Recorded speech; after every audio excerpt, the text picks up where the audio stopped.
Great. Assalamu alaikum and good evening, everyone. Thank you so much for attending this talk today.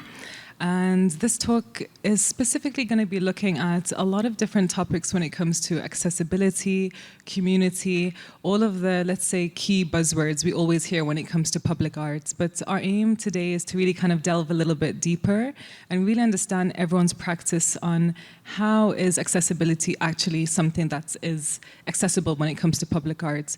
When we talk about the community, what do we actually mean by the community? How are we actually practicing this within our own practice? And I'd like to introduce you to the panel, which is Birgit Kaur, an artist, Iman Ali, also a visual artist, Alia Fatou, and Aziz Jamal too. So I'm going to allow everyone to kind of explain a little bit more about themselves rather than me just kind of reading off a document. I think it's always best an artist kind of really talks about who they are and what their practice is. My name is Sarah Foriame Lawler, and I'm a public art curator. I currently work at the Gate Development Authority, curating the public art collection there. And prior, I was the head of curatorial planning at Qatar Museums, curating the public art as well there. So maybe, Birgit, if you want to just introduce yourself and tell everyone who you are. Okay, hello, good evening. I'm Birgit Kauer. I'm coming from Germany, from Berlin, and I participate here in the International Sculpture Symposium, Tuwijk Sculpture. And today I lifted up my sculpture, so I'm very happy. I'm coming from the stone sculpting, but I love the stone, and I would say that I'm a researcher of stone. I want to make the research, how is stone embedded in the circle of liveness. And for this reason, I try to get in and discover it. This is my artistic research, and this follows that I treat the stone and each material not as an object, then more I take it as an object, as an opposite to me, and to go in an exchange and let me lead and let the material work with each other. And in this way I make small drawings, and I also make a lot of installations and sculptures, also with other materials, with plants and everything. And yes, and that's my work. So, in short words, thank you. Great, thank you. Hi, everybody. My name is Iman Ali, and I'm a Omani Bahraini artist. I work mainly with photography, with AI, installation, and more recently, sculpture. In my work, I explore gender, memory, and place, and I'm particularly interested in how history is constructed. I'm very pleased to be part of this discussion today because I haven't stepped into the realm of public art as an artist yet, but I have quite a few thoughts, so I can't wait to have a conversation with you all. Hi.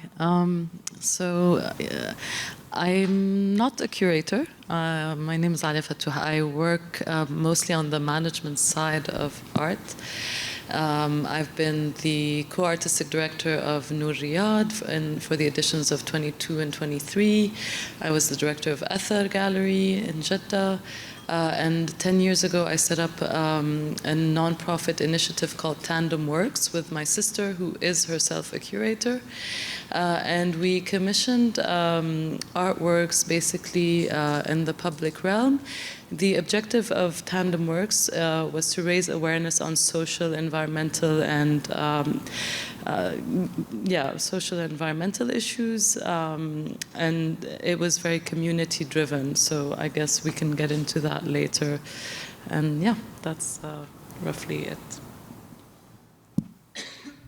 Hello, my name is Aziz Jamal, and I'm an artist from the Eastern Province, but I just moved to Riyadh, I think, in September last year. So it's been, but most of my work has been either in Riyadh or Jeddah.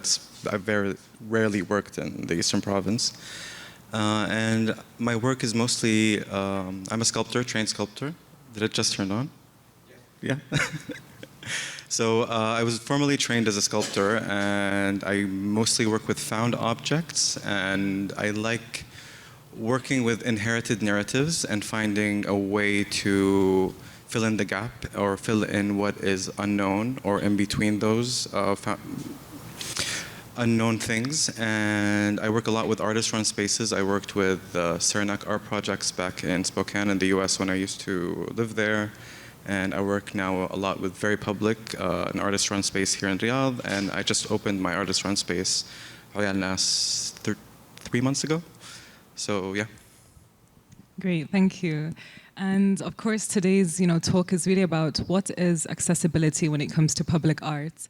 So we often hear a lot of the times when we're talking about public art, it's the most accessible form of art. It's an art that allows people to access it, no tickets, no necessary borders or gallery spaces, but it's a place that you might just encounter on your usual walk in a park or on the streets. But at the same time, we have 3 artists here and 1 project director here. And how accessible is public art to you on the other end? The public, it might be accessible, but as an artist, how is public art accessible? Because of course, public arts is very much a collaborative process. It needs funding, it needs sometimes institutional backing, it needs maybe foundries, it needs a lot of different people kind of collaborating to make, let's say, certain public artworks really come alive. So, Birgit, we had the discussion about sometimes you have this dream that you would want to create something quite large scale, but you need that kind of support. And I remember we also talked about one of your projects where the support came even from the community with the funding as well. Maybe you would like to give everyone a little bit of a hint about that. Yes, this happened sometimes in my career that the community asked me. So, for example, the community beside my studio asked me to make a sculpture for them. And I said, oh no, you don't have so much money that you can pay me really. And who serves if I make something? You make it by yourself. And then this was really nice. And then they created a funding so that we get some money. And I made a whole summer a project with them that we have had 3 big stones, and we thought together what will we show, what is for the place. It was put at the beach, it was close to a lake. And there we worked, I teach them how to work with stone, how to develop an idea, how to criticize each other. And the whole community searched for money also. So I get really paid. This was a nice moment in this thing. And then later, when it was realized and it was placed, it's until now nothing happened. It was not destroyed. Even if it's a place where a lot of people are going and it's not so easy, there's always destroying in public space. But this, until now, there happened nothing, and it's already from 2017. And then this has been such a nice project that the community and the neighborhood with which I did it realized it, said it was so nice, we want to make it again. And so we made it again the next 2 years. So that was really a nice experience, but it has been also a lot of work to have this funding and support. So my part was also a lot of funding money and to organize all this. But it was from the experience was good because it came from the community and it created a community working. Until now it's a community group. So this was a really nice experience. Honestly, I find that super interesting, just how the community have come together to even help realize your public artwork. I'm looking at you, Ali, in terms of a project director or an institutional perspective. How do you look at this kind of idea of artists and them finding public art accessible as well? Yeah, I look at accessibility from a relatability perspective. So for me, it's very important the place where you are developing an installation or a sculpture, how is the audience going to relate to this work? And by relate, I mean, is it going to trigger a thought process, emotions? What do I want this whole, experience to provoke. So for me, this is, I think of accessibility from this perspective, obviously very different from the artists who are making the work, but the relationship of the audience with the installation is primordial for me, because there's a responsibility that comes with art in the public realm. What you were trying to say is very connected to the time that we're in and the place that we're in. And so, I think it's very important for me to think of it from that angle. Yeah, most definitely. And I think that also has this play of how do artists also manage the expectations of an institution, but also their own artistic kind of ideas and integrity. And, I think, Aziz, we talked a lot about this idea of how are you balancing your needs as an artist and then working with an institution, especially when it comes to public art. You had given an example of, an artwork needing to be outdoors and then it became indoors. How do you actually balance that as an artist when an institution wants you to do a certain type of artwork or public art, and then you as an artist also want to have this separate vision as well? I mean, sometimes you don't balance it. It just fails, to be honest. I gave that example of an artwork that I made as a result of a residency I did in Abha that was supposed to be outdoors, because it was supposed to interact with the environment and it was supposed to interact with people, and it was made with the intention of it being outdoors, but was forced to put in a gallery. And in a gallery space, people don't interact with art. People are afraid of touching art. I think I remember that example of a glove that fell on the ground. At the moment people started walking around it, like appreciating it more. So there's this like kind of I don't know what's the word. It's just people are afraid to interact with it when it's something that's in a gallery, as opposed in the art outdoors. It's more integrated. It's more, people are more free to kind of play around with it. And as a counterexample to that, I had another artwork that was in El Balad, Jeddah. There was public-private that was part of the Royal Arts Council back in 2018, Saudi Art Council, where there was a public, I think it was the first public art exhibition that was in El Balad, and it was in the beginning when they were trying to kind of clean up El Balad, basically kind of attract visitors. And I had an outdoor sculpture that was made to look, it was a 3D scan of all the buildings of El Balad that I took a mold of and then casted it in soap as kind of an allegory to what was happening in El Balad. And what was funny is that people, I invited people to kind of wash their hands as they were walking out of El Balad, because it was kind of a dirty place. And what was really funny is that people didn't really want to touch the soap. They were disgusted by the soap. And it was just kind of a funny kind of mirroring of what was happening, because most of the people that were visiting the exhibition were not people from the neighborhood. It was mainly kind of targeted for people who did not live there, who were a bit kind of othering the situation.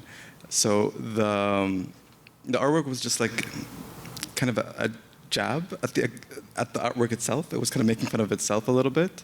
So sometimes it fails, sometimes it's a success, but it really is what is your definition of a failure, basically, and what is a success? To me, the best kind of public artwork is artwork that is just simply integrated into this scenery. That's not necessarily just put in somewhere. So what is art, what isn't art? It really just depends on the viewer, yeah. Yeah, definitely. And I kind of see a lot of artists nowadays really looking at this shift between this public monument or, singular sculpture into this more integrated approach where we're looking at seating and shading and things that kind of blend the lines of what is public art and what is kind of this functional element. I think, Birgit, your work has a lot of elements where you want people to kind of sit within it and also interact and touch and feel. And I think that's really, really interesting in that kind of respect. And Iman, as you mentioned, you are someone who looks a lot into kind of the memories and really trying to interact with people. And I remember you mentioning about having people interact with your work, either writing their notes or writing their feelings down. And I think that's another way of trying to encourage the community to really think about what is that public art. Maybe you want to kind of elaborate a little bit more on how you engage the community with your work. Sure. I'd like to say two things. I'll get to the point about engaging with the community, but I do want to question the idea of like public art itself, because I think the way that we're experiencing right now is something that is physical, something that has a presence, right? If we're talking about sculpture, historically sculpture was something that was permanent, right? That it took up space, it took up physical space in the environment, and we would often have to go seek, we would go to Florence to see the David, or, go to the parks to see, Henry Moore's. And I'm thinking about, like, in terms of the accessibility, because I think as an artist, as we pretty much established, you need institutional backing, you need support, you can't, you cannot bring to life a project without funding, And there's a lot of bureaucracy also when it comes to commissioning, public art. There's also favoritism, there's all of these things. And so I have been thinking about, what if a public artwork can take up space in the digital world? What if it's something that can be accessible not to only people in, like locally, but globally? What if we kind of rethink what sculpture even means? Can it be something, or public art, can it be something intangible? Can it be something ephemeral? Can we access it through alternative worlds? Those are my thoughts around that, because I just feel like it's not accessible at all. I think Ali also wants to kind of add to that as well. Actually, one of the projects that we commissioned, it's in a very desolate neighborhood in Beirut. It's on the Beirut River in an area called Karantina. Maybe some of you know it. It's one of the poorest neighborhoods in Beirut. And the process that we did was to actually, we had workshops. We conducted workshops with some of the members of the community who live in Karantina, to understand, because the subject matter of this commission was the Beirut River, that basically turned into an open sewer. And so we wanted to understand what the relationship of people of this community was with the river. And the artist Vartan Avakian was with us in these workshops, and it's these workshops that defined what the outcome will be. So we didn't go into this with any speculation or idea, but we knew that we wanted it to be not to be intimidating. So we wanted it to be relatable, people to, connect to it. We wanted it to bring something to the community. And in fact, what we ended up doing was a sound installation. So the artist very simply recreated the sound of water in certain areas of the neighborhood, just because it's a very the sound of water is something very relaxing, very calming, and it reminds you of a natural element which is, lost. The river, is lost in a way. So kind of reconnecting with the history of the river, but definitely public art does not have to be something physical. On the question of digital, I'm a little bit against it, because not everybody has access to platforms. Not everybody has access to, iPhones or smartphones. And so public art to me needs to reach really everybody.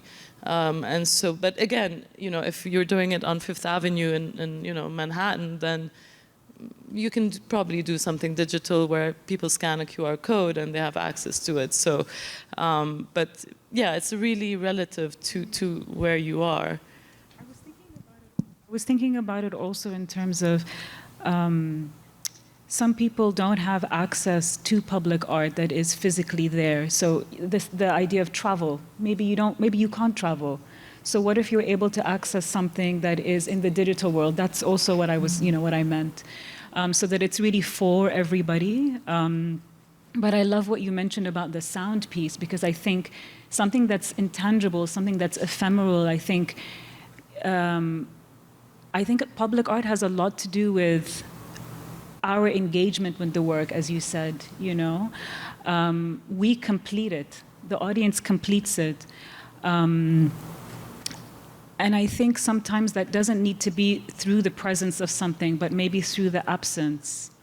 I don't know if that really makes any sense, but I'm really thinking a lot about... I understand, definitely. And I think when it comes to public arts, you know, the word public sometimes can get a bit confusing. Which public are we actually talking about as well? And certain public artworks, maybe it is just for that small little neighborhood of 10 people, and that's it. And it's more than enough. It doesn't necessarily need to be accessed by the world, because someone has created that public art, or the artist has thought about that public art just for that specific community, and it's just for them. It's almost like the artist is gifting them that experience to honor that community. And then we also have public arts where you want everyone to kind of experience it and think about it. So I think it's that trying to balance it as an artist, but also as an institution. You're going to have that question of who is the public? Is the public every single person? Or are we, you know, thinking of public art in a way that is specifically just for that community? And I think, Birgit, you have a really great example of your labyrinth, where you created public artwork simply for a very small community in a very small village, and that was more than enough for them. Yes, exactly. So maybe you want to elaborate a little bit more on how you spent time creating public art just for that community. Okay, this was, I was asked it has been a labyrinth for a Catholic monastery, and they wanted to make a labyrinth there, and I met the Catholic referent in a philosophical workshop, and she liked my idea, how I think about body and feminism and all those things. And she asked me whether I have not an idea for this labyrinth, and said yes. And then I developed something with plants. I weaved willows together for body-like forms, and it was really a labyrinth with growing, flowering flowers, and it was huge. It was 46, 50 and 50 per 50 meters, and the way was 340 meters the way in and the same way out. And the thing was that the architect from the monastery, he said, oh, we can make it a normal labyrinth, it costs only 30,000 euro and no problem. And the women, they said, no, we want this. This was really a nice moment, and they said, no, we want your labyrinth, and it costs more than 100,000 euro. But it was so important for them that they started to collect the money to realize it for years. And it took 3 years to start it, and it took also 3 years to realize it step by step. And it was so nice. And then 10 years long, I came there every spring, and it was also, they paid me also. And with a group of women, I showed them how to weave in the new willows, and how they can beware the shape of the forms, that it's not like that it remains a shape. And so, what I'm thinking for, and it was really nice to be in contact with them. And after 10 years, I said, so that's now yours, make it. And now I have been there, and the shape has all gone, it's like this. And so, but it is nice. So it's really there their object now, and now it's growing, and they are doing whatever they want with this. And I think that's exactly a really interesting point where it comes to how does an artist let go and give their public artwork to the community. And, you know, your example is, you know, after 10 years, you've said, you know, the community, this work is yours, and do what you will with it, and you've kind of let go with that. And I think it would be quite great to kind of hear from your side, because you had the same with your soap, and it was very ephemeral, and people could touch it, wash their hands on it, and by the end of you exhibiting that work, you know, that soap was gone. How do you balance kind of this idea of you as an artist giving your work to the community, and how do they react to that as well? I mean, I have another example where I was traveling somewhere, and I'm not going to say where I placed this location, the location of this, but there was this place that was kind of a bit of an altar, and people would leave offerings in this place, and it was all kinds of different things, and like notes or wishes or whatever. And I put a sculpture there, and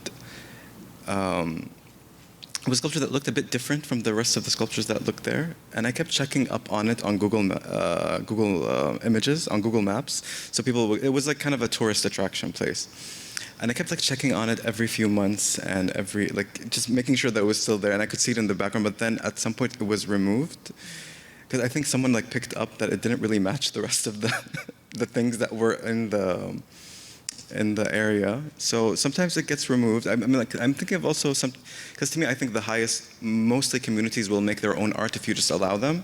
You don't necessarily have to kind of place anything or teach them how to make anything.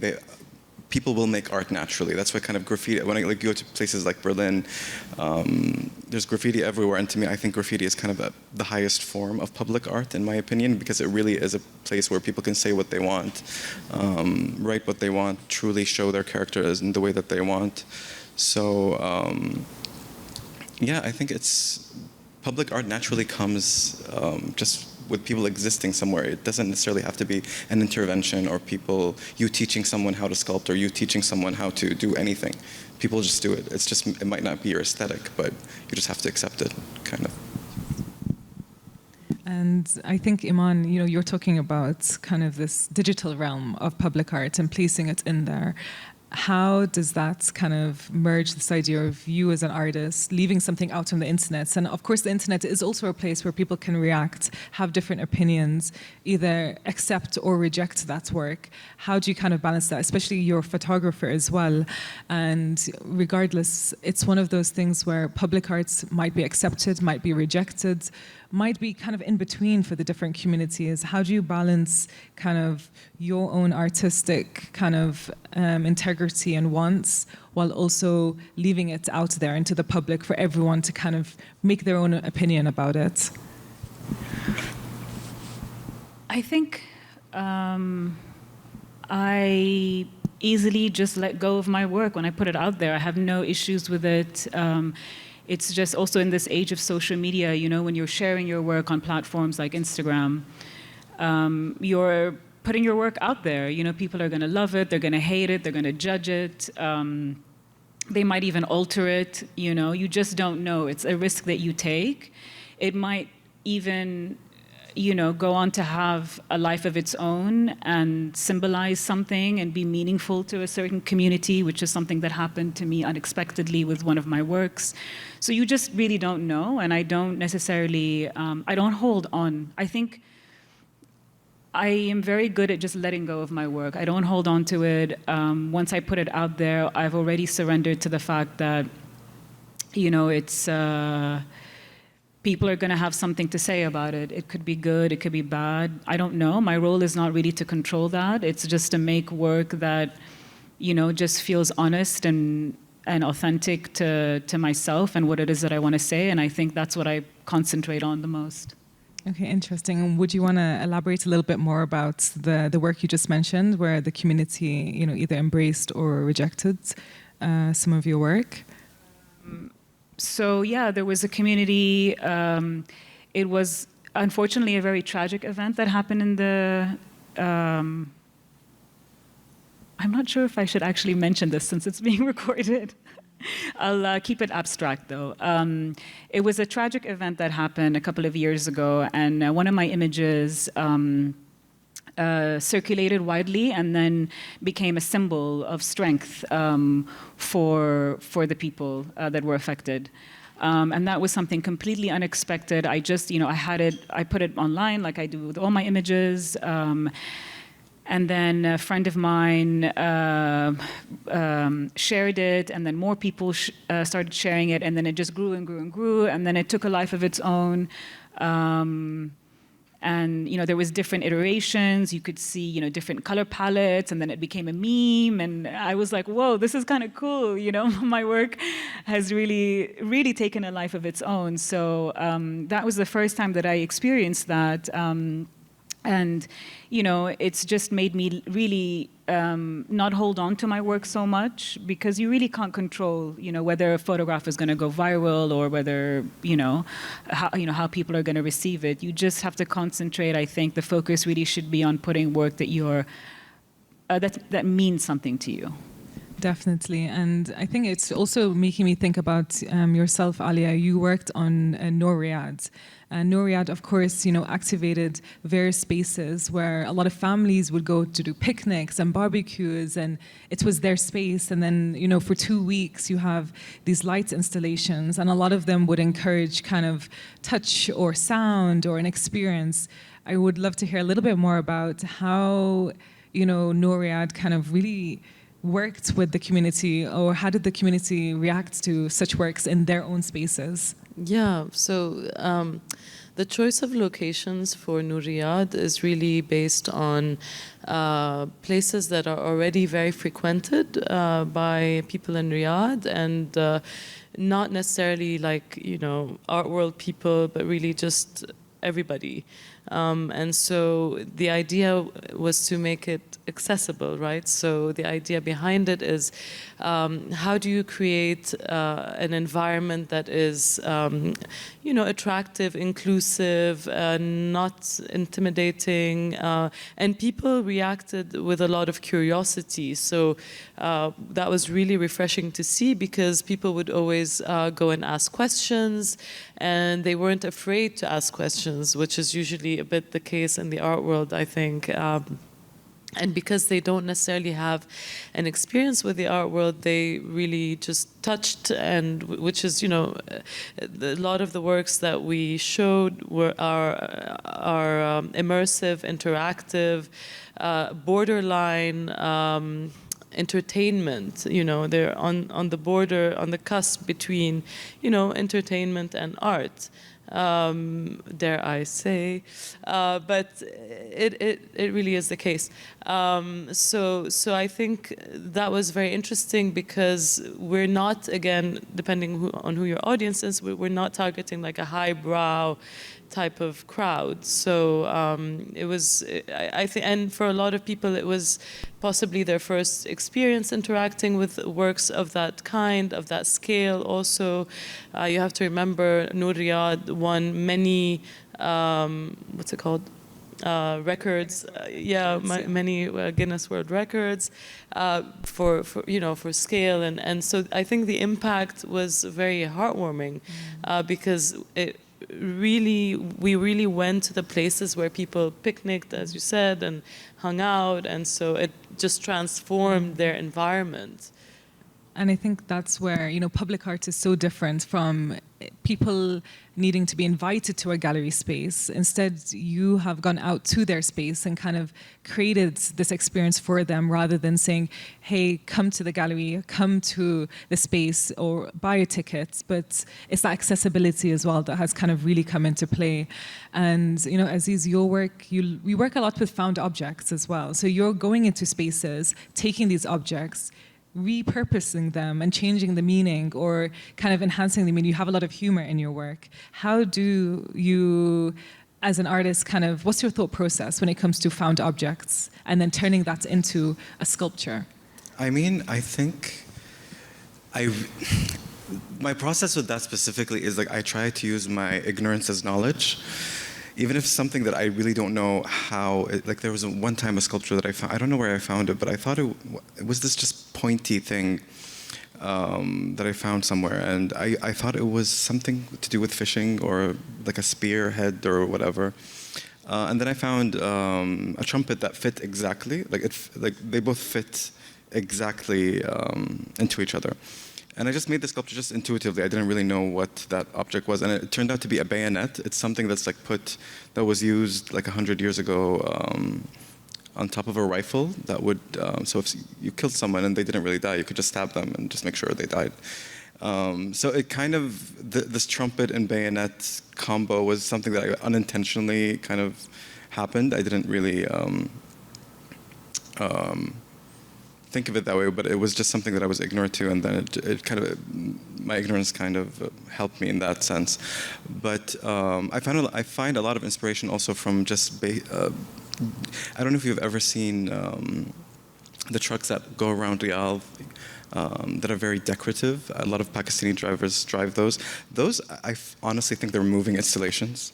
They're so gorgeous and so beautifully ornate that I regret that I didn't come up with it. Like it's genuinely like another form of public art that you don't really think of, but someone thought of that. And if you look at them, they're all very unique to the person that drove them. And I honestly don't know.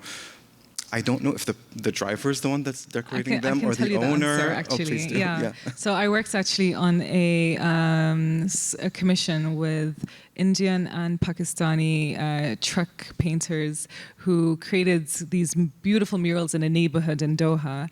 And it was really, really interesting because based on the research we found was that it wasn't necessarily the truck drivers who were actually painting it. They would commission someone to paint it.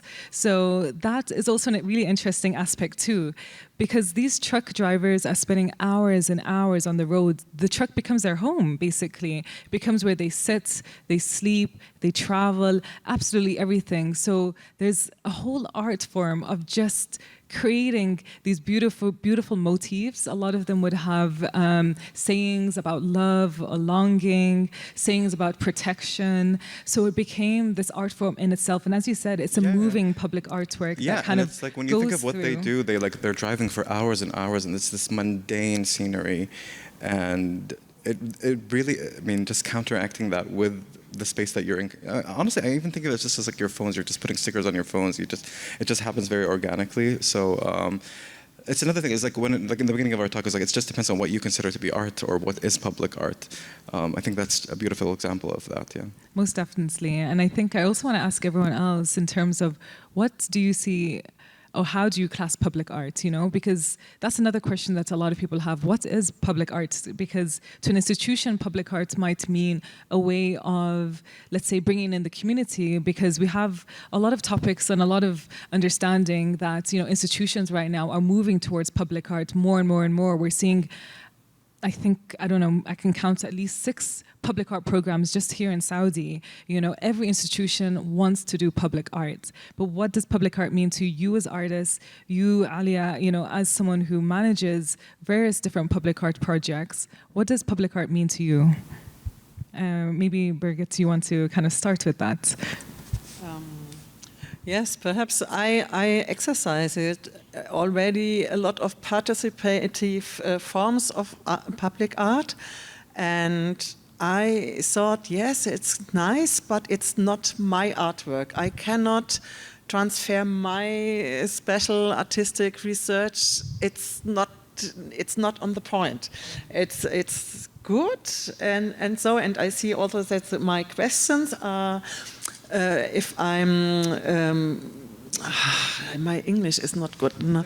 Don't worry. That if I work with people, they do a kind of my ideas. I cannot, even if I think I ask objective, it's never objective. So already they make a little bit in my way. They work a little bit in my way, but it's not my way. And so for me, I decided I want to really go deep into that, what is my interest, because then I think it's also interesting for our society.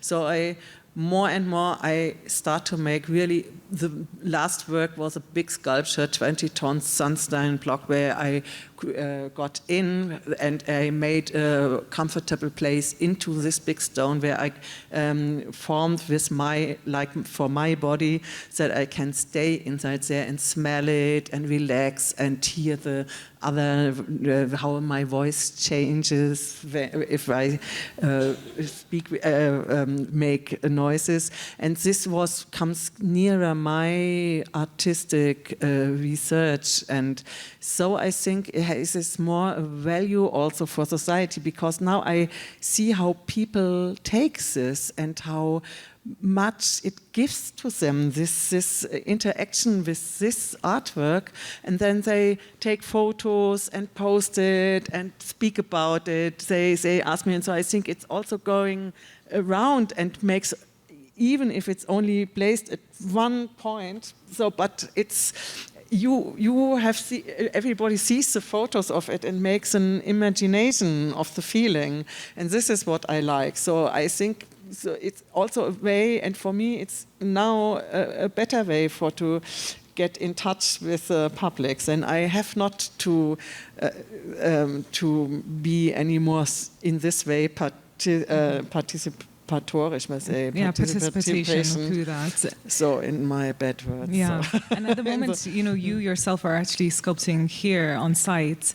How has the interaction been with the community as well when it comes to that? With the community, that's perhaps it's not directly with the community. I open the stone from this strict closed architectural object. I open it and there are holes in it. It's organic. I made an organic material out of this stone, what it is, and I hope that plants or fell in and stay there, or that birds build a nest or something like this.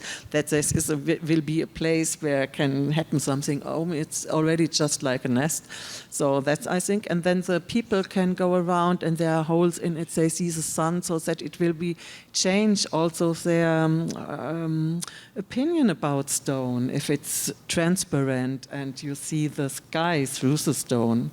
So perhaps like interesting. This, and I think another part of that is your public is not just people, but it is also the wildlife as well.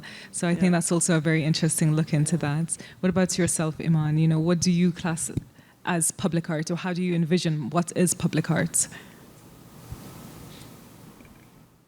I think it can be tangible, it can be intangible, as I said earlier. I think there's scope for it to really expand in different areas. I think as long as it's something that can be felt, emotionally, I think that, just as I mentioned earlier, there's a lot that can be experienced through the absence of something.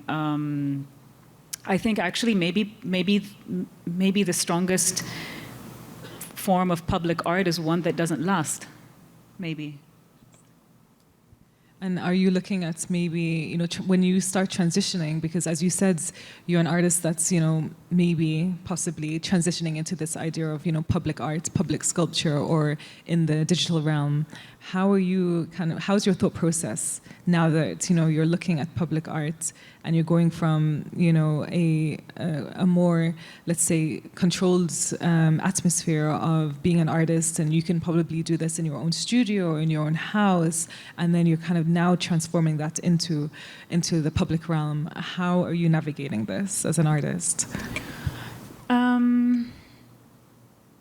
I think it's a really interesting space because it's making me think a lot about what that is and how to engage with people differently. I think I always like the idea of the audience completing the work, and I feel like public art that does that in the way that you described, for example, the community being a part of it or engaging with it in some kind of way. I think it's about the experience. I think if you have something that's kind of just there to be looked at, I don't think that it can accomplish as much as it could, And then regards to my own work, I'm really interested in the digital space. I'm really interested in the idea of sculpting with code, the idea of AI being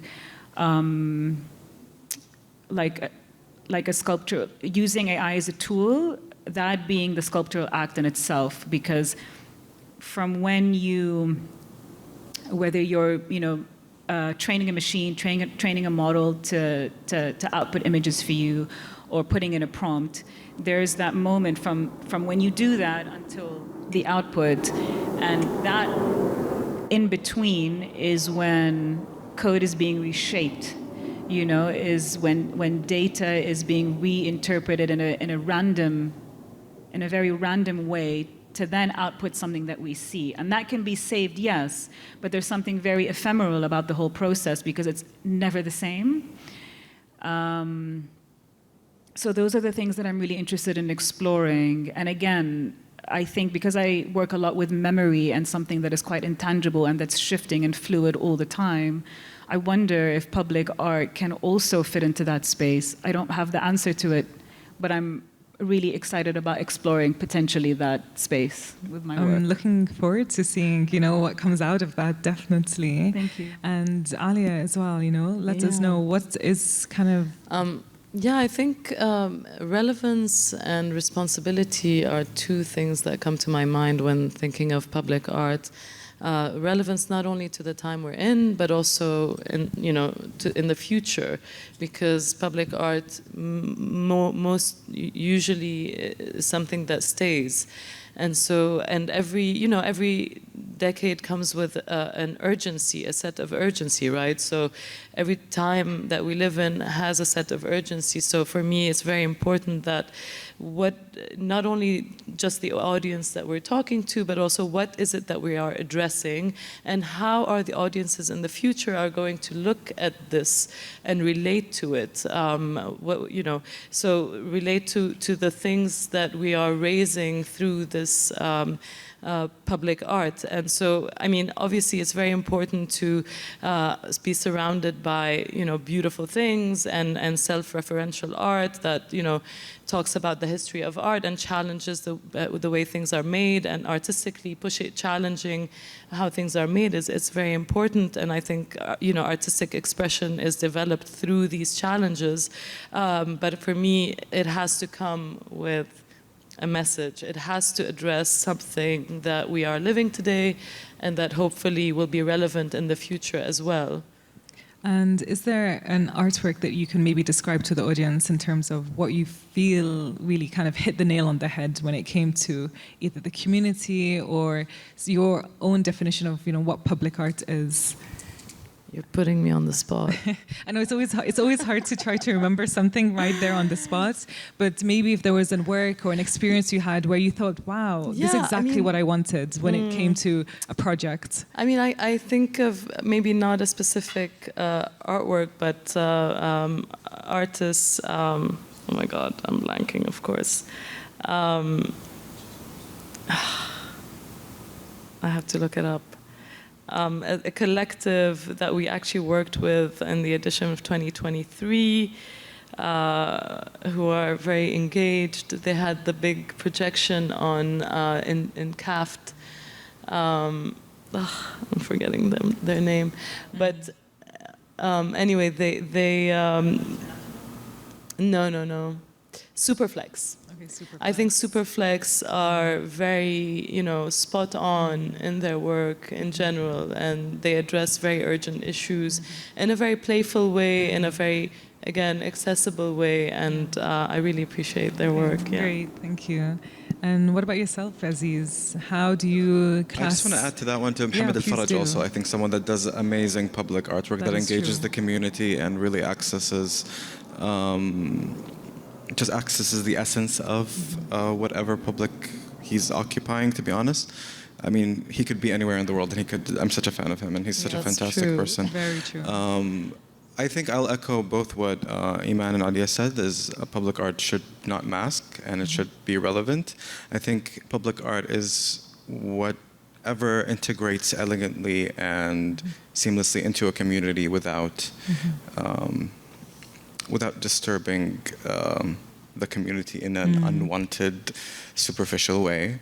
I think public art will always just exist naturally. I don't think, for sure, institutional support and institutions can support with integration of public artwork, but I think it always exists and always happens naturally.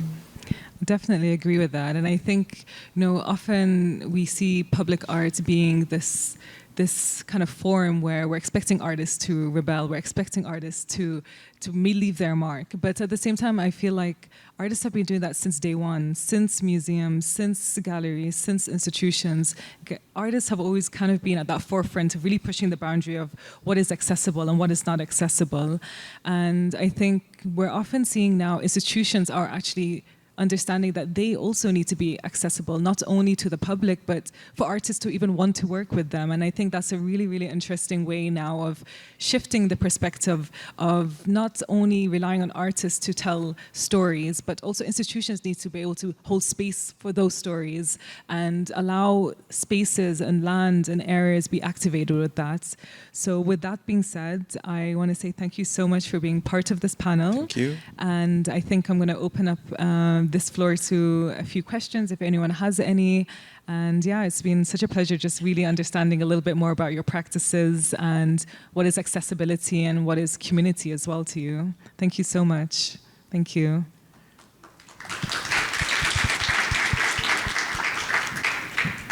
I just want to see if there's any questions in the audience. Go ahead.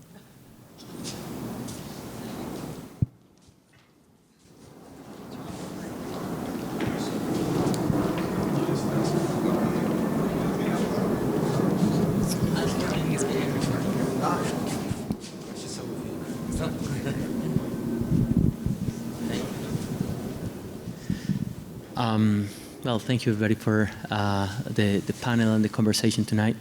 I want to go back a little bit to the theme of the name of the talk, Softness and Sculpture. I wanted to reflect a little bit on from your individual perspectives on topics that you already brought into the conversation, specifically about values and one of my interests in the symposium, in the overall theme, was a bit of a search to move beyond the traditional values of sculptures, but particularly public sculpture, like permanence, like hardness, like those undesirable entanglements with power. And how do you see these maybe softness being a new value for sculpture, maybe more attuned with our times, like echoing a little bit of what Alia was saying, and also Iman and the works Birgit described, and also Aziz's piece with the soap. I haven't seen it, but I'm already in love with it. Like it's non-permanent. It's like it goes beyond like what everything else you expect from these traditional ideas of sculpture. So maybe more than a question is like I would like to hear that reflection on how or what other new values could be needed or desirable in the idea of sculpture, urban or public commissions. I mean, I can go. I mean, I think softness doesn't necessarily. I feel like it's a bit confusing because when I think of softness, I think of soft sculpture and fabric, but I don't think that's it. But like sometimes softness is just But sometimes softness is just like an approach. How do you approach public art, and how do you approach kind of the communities, and how are you sensitive to communities' needs? I think that is softness in itself. So I think softness is just being thoughtful and being considerate and.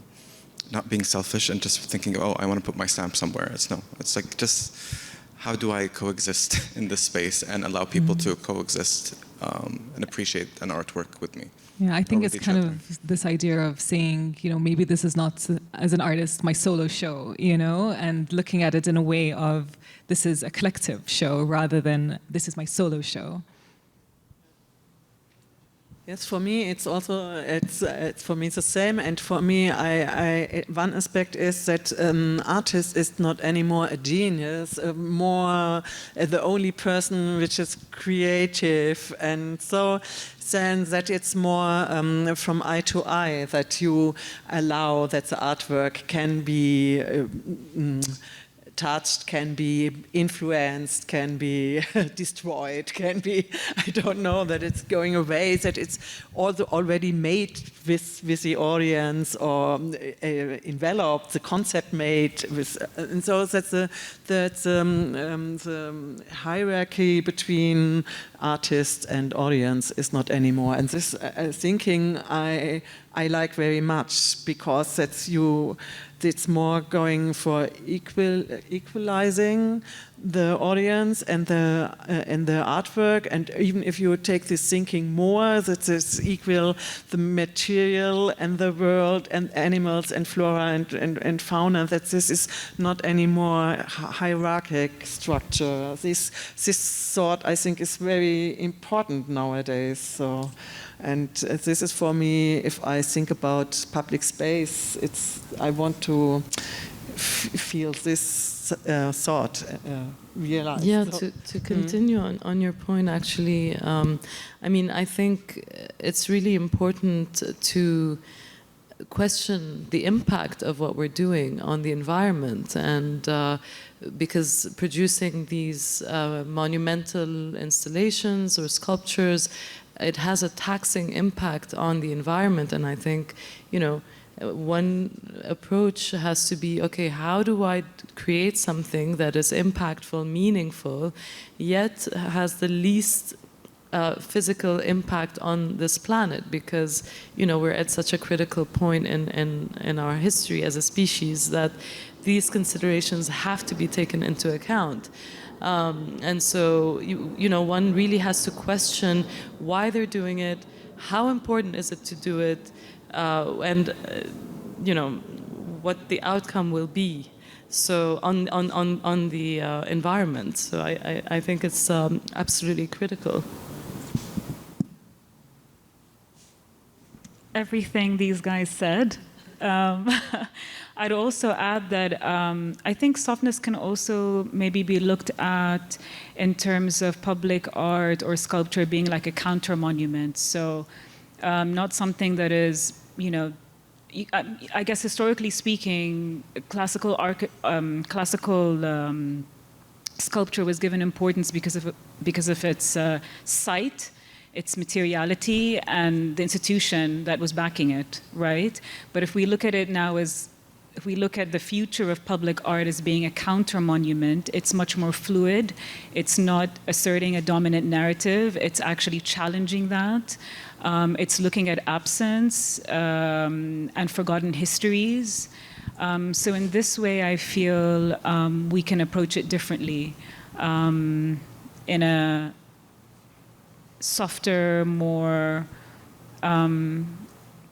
I go back to the ephemeral, because I feel like these fleeting moments are really important, because I think artists are going back to that now. They're trying to fill in the gaps. And I often think I'm really interested in the idea of, like, psychologically speaking, us filling the gaps with our imagination, in how public art, or any type of art really, engages the audience. So I think this is how I think about softness in public art, but maybe just in art in general. Thank you. Any other questions?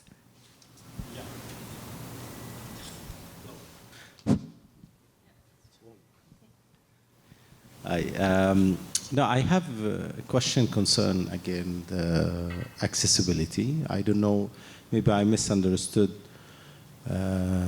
the question at the beginning. When you refer to accessibility, is it the intellectual accessibility or the physical one? If it's the physical accessibility, I'm sorry for that, I don't think this is really important to think of it, because it's public art, it's accessible, it's there. I don't see how we can make something that is there, everybody can see it without even planning to see it, without even, having an intention, just like everybody pass by can see it. that we have to look into accessibility in this sense as something physical. Although I would like your opinion, or I would like you to maybe give us more about the intellectual side of accessibility for an artwork that is public, because it's very sensitive. We know that the most challenging artwork that we can do, it is the public artwork, because everybody can see it. Because the one in the museums or in the galleries, they still they are inside that space. You have to, make an effort to go to see them, and they are always being, kind of limited for certain type of public. I mean, that's how it is today. I mean, like it or not. So, yeah. I mean, to be honest, it really depends on the artist.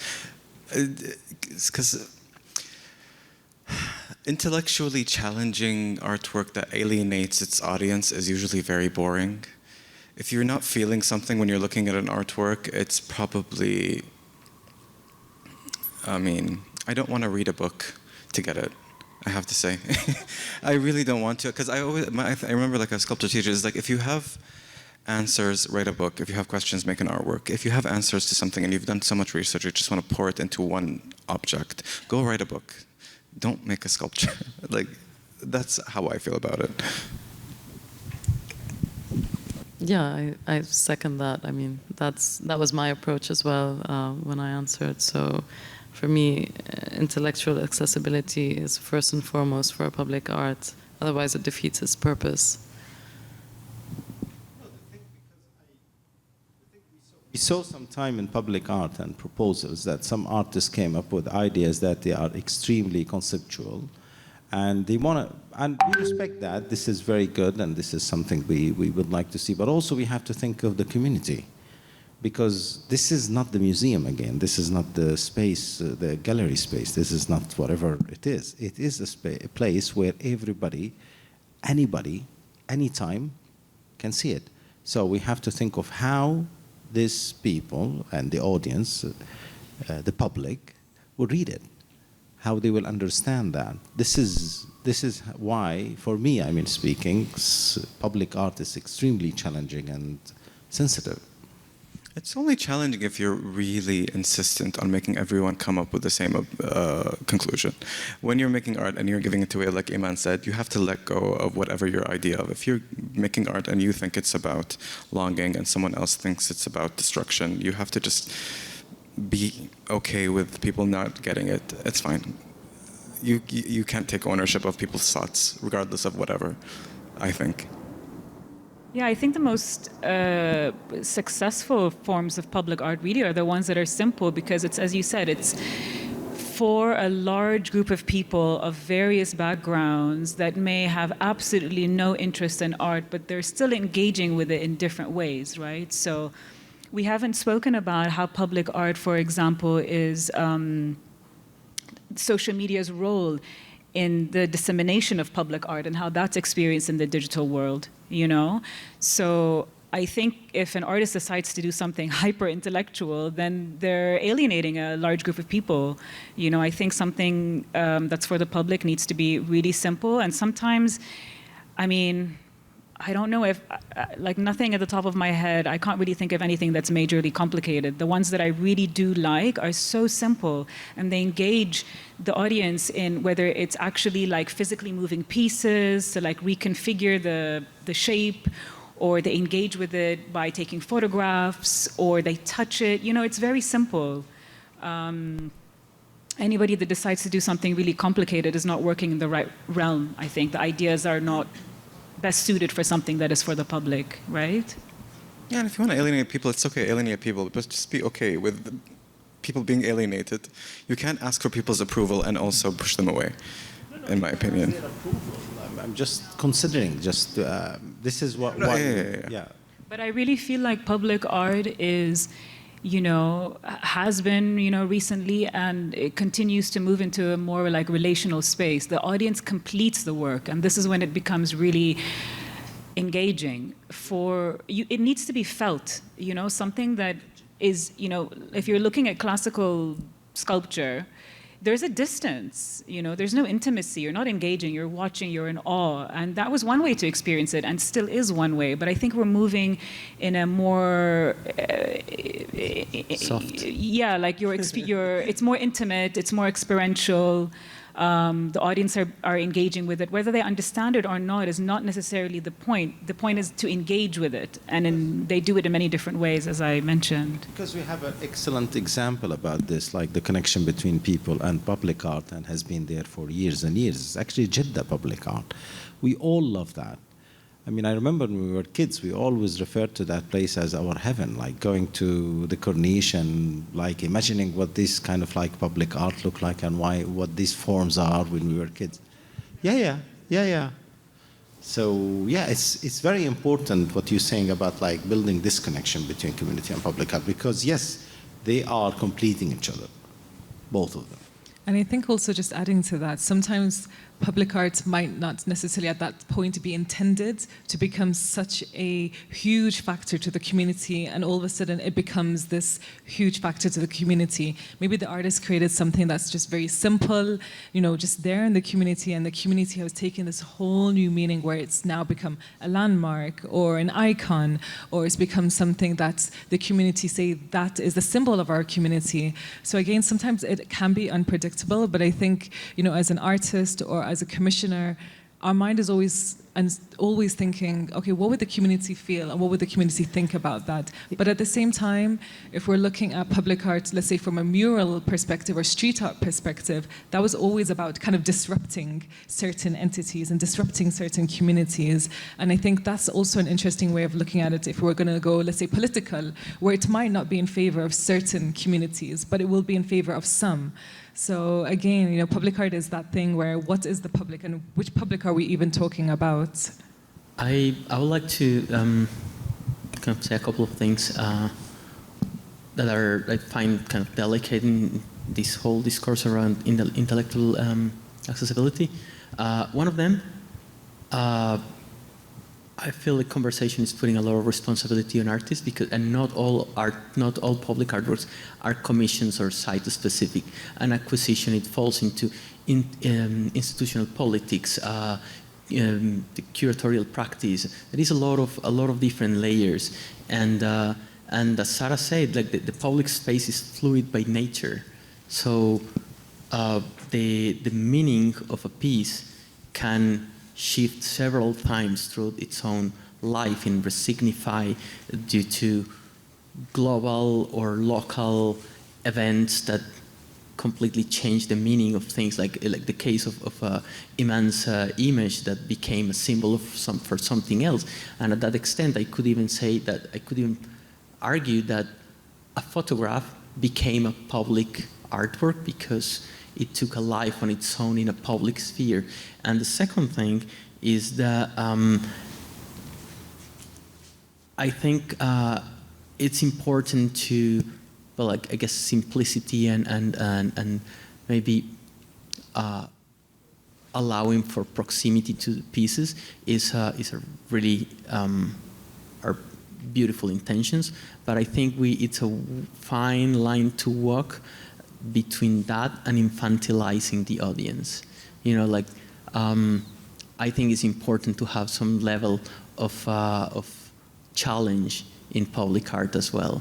I think the public space is a realm full of tensions, and just, you know, and I'm not necessarily talking about a conceptual piece, but you know, a paper plane, a train, you know, these things in the correct context can challenge the audience, and you know, like it's important. Accessibility, like the line between accessibility and just being overtly explanatory and doing things for aesthetic pleasure purpose alone might water down the discourse, and obviously I think it all comes down to what Aziz mentioned about feeling, having an emotional response. I think that's the key in terms of accessibility rather than simple or complex. Most definitely. We have two questions here, I think.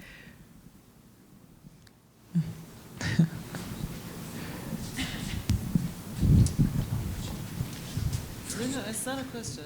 It's just commentary. Okay. Hello. Hi. I'm not an artist, but I, in many ways, am a mediator of the arts. And there's always this conversation about intellectual accessibility.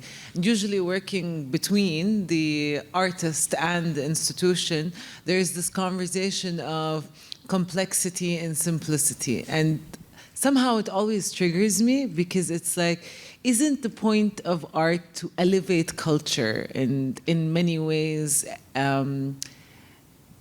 you know, I don't like the word educate, but in many ways, educate the public, right? Like يمكن in Arabic, نثقف أو raise awareness also.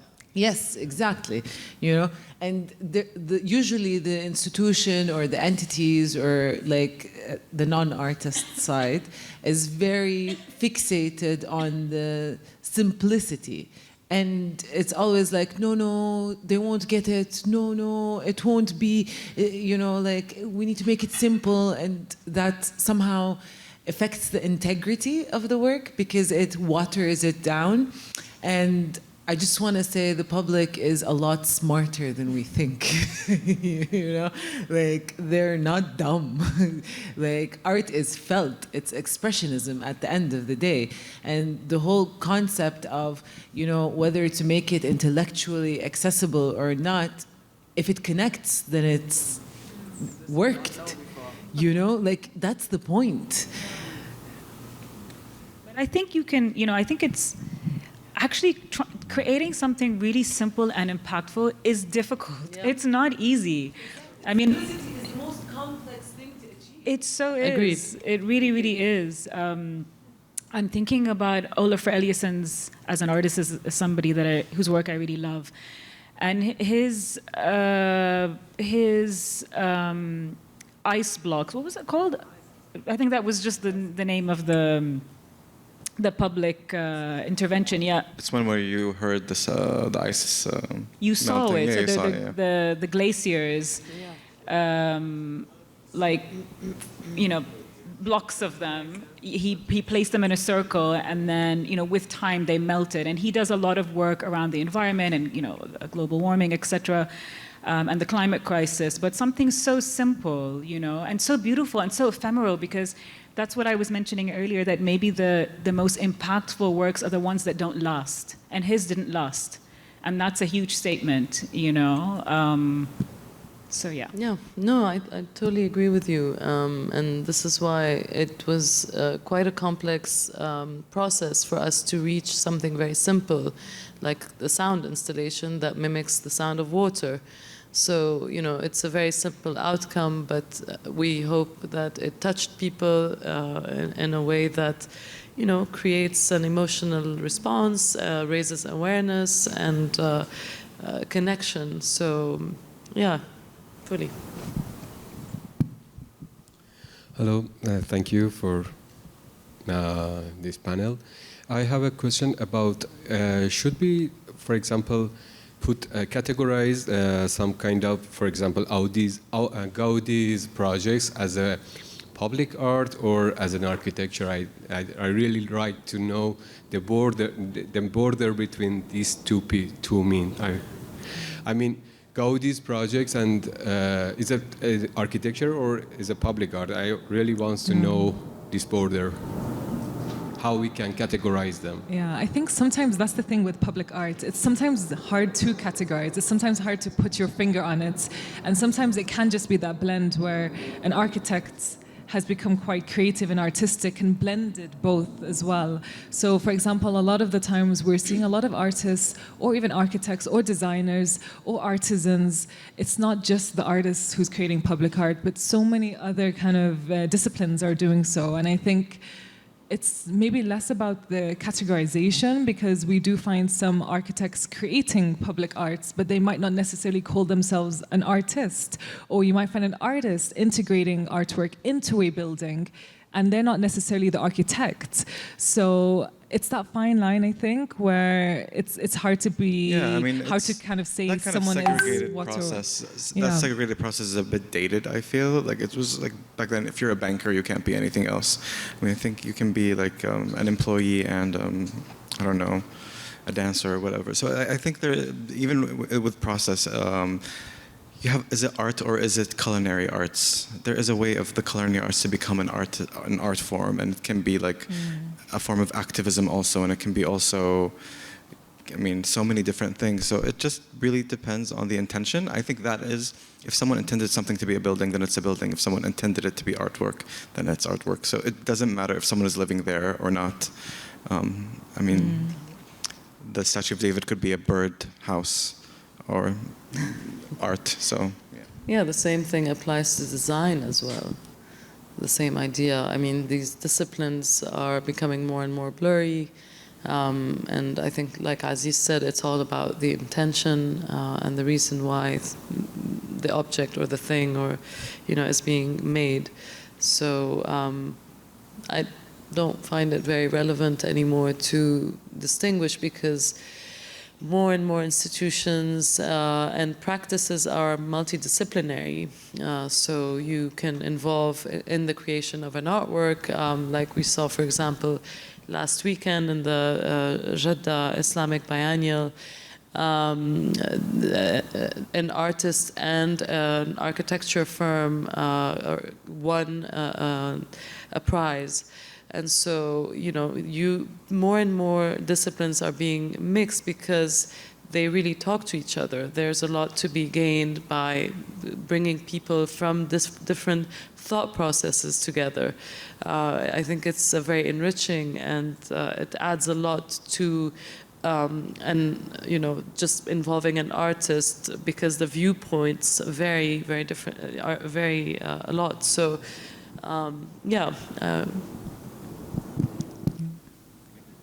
Thank you so much. So I think we'll end the session now, but thank you so much for all the questions. And of course, the panelists, just giving their insight into their own practices. So thank you so much. Thank you.